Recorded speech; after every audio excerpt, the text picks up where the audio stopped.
Hello everyone, welcome back to my channel. This is me, Tamid, and today I'm gonna be doing a review from the house of Dior, and it's going to be Dior Homme Intense.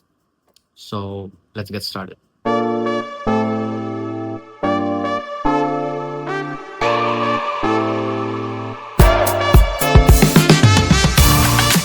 To start with, this is how the box actually looks like.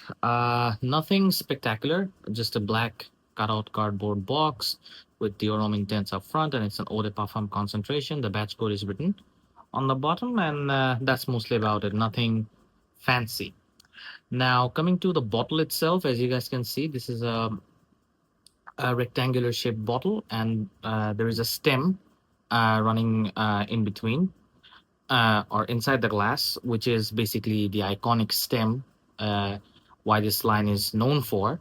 And the Dior Intense is written up top over here. It used to be over here, but unfortunately, they moved it up top. I don't know why. It is what it is, but in my opinion, this does make the bottle look a bit ugly because on the cap, I don't know how the writing looks. I mean, in my opinion, this it looks a bit ugly. Whereas if it was on the glass or something, it would have been even better. But anyways, uh, there's some engravings over here on the bottom, eau de parfum concentration, batch code, and stuff like that. Nothing on the back and sides, and that's mostly about it. And CD written up top. The cap, it is plastic, and it's a heavy plastic. I mean, it's light, but the amount of plastic that went into the cap, it's a lot. So I mean, it's okay. The cap is good, and there's a sprayer, and you're gonna see a B up top. I'm not sure if the camera will be able to catch it, but up on the sprayer there's a B, and that's mostly about it. And that's how the bottle looks like without the cap, and the sprayer is all black. And that's about it. Oh, and inside the cap you will find a B as well. I'm not the camera won't be able to pick it up, but you'll see these are sort of like authentication signs. And also, if you know the smell, you'll be able to understand if the perfume is authentic or not. So anyways, and just letting you know, do buy this from reputed sellers or from reputed discounters, because this sort of fragrances, they do get like faked a lot. So just warning or caution. So how does this smell like? So if you're into powdery, musky, and semi-sweet sort of fragrances, I think you're gonna like this. And they're like, especially in Bangladesh and even all around the world, um, most of the guys like it. I would say around 80 to 85% of the guys do like it, and there's like another group, like 15 or 20%, a handful of guys that don't like this sort of fragrance, and I'm on that other spectrum of things where I don't like the fragrance. This one, I like the Dior Homme Parfum, because to me it's a bit incomplete, and I will discuss within a few moments. So let me just describe the smell quickly. uh, it's a powdery iris lavender sort of fragrance, and it does have that musky quality to go with it. And when it starts off, you're gonna get that iris and lavender combination first up, and from the very beginning you're going to get slight bit of sweetness, and that sweetness comes from a note called pear.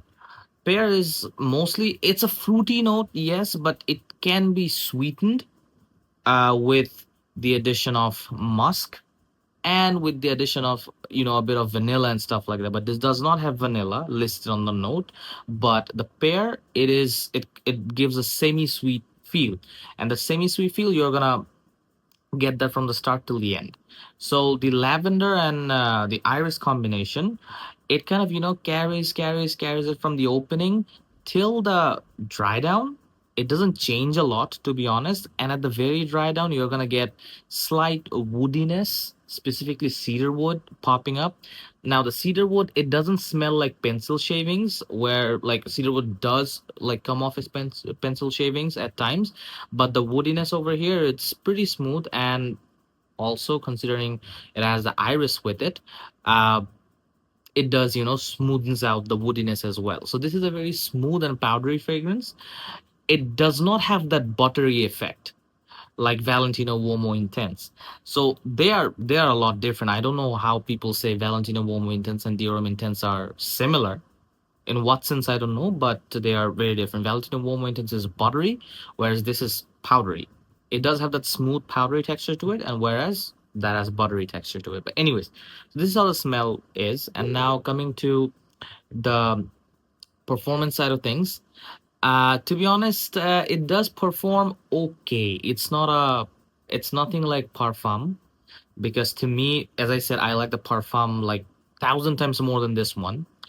And one of the key aspects is performance as well, and the smell too, because the Parfum has that rose and leather added to it, which gives a bit more depth, whereas this feels a bit incomplete to me in that sense.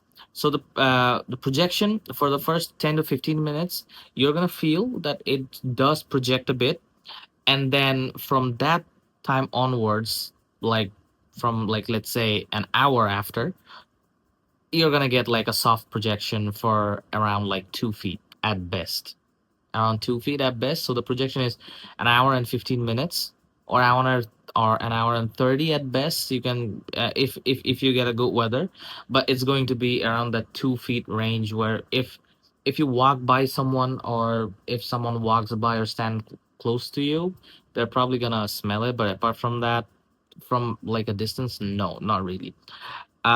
If you spray heavy, probably yes, they're gonna smell it. That's a different case. And then coming to the longevity side of things, I mean, this did last on my clothes, honestly, till the day's end. I applied it in the morning at around 11 a.m., and it did last till 9 p.m. or 9:30 p.m. at night. However, on skin, it might vary from person to person, so I'm not gonna comment on that. So yeah, this is how the whole thing is. I mean, it's definitely a good fragrance. Don't get me wrong. It's not, the fact of the matter is, it's not like I don't like it. I don't like it as much as I like the Dior Parfum or the Valentino Uomo version, or Uomo basically. Uh, yeah, as I said, this does have that leather and the rose note missing, which kind of makes it a bit incomplete. Uh, for my liking, it feels to me like they sort of made this afraid. Okay, they sort of made it, but they didn't actually go through the full what do you call it, the full experiment, or like they released it. It feels like they got the structure right, but they couldn't polish it off, and they kind of sort of rushed the fragrance out. Like, it doesn't feel complete, the Dior Intense, unfortunately, because as I said, the depth is missing. However, do I recommend it to people? Obviously, yes. This is a very good fragrance, powdery sweet, um, lavender forward. So this will definitely appeal to a lot of guys, and ladies as well. They do like this sort of fragrances as well. But however, I would definitely say one thing about this fragrance is like, before you buy this one, this is a older version, by the way. This is not the 2025 version, the older one. So before you buy this one, I would highly recommend you to sniff Valentino Uomo Intense and Dior Homme Parfum, and this. Sniff all the three fragrances, and then make your purchasing decision. Because to me, I would never purchase this. Um, I would go for Valentino Uomo Intense and Dior Homme Parfum, but to other guys, they may like this more. So, as I said, do sniff out those two fragrances along with this, and then make your decision. So yeah, that's it from my end. I hope you guys have enjoyed this review. Till then, see you on the next one then. Bye bye, guys. Take care.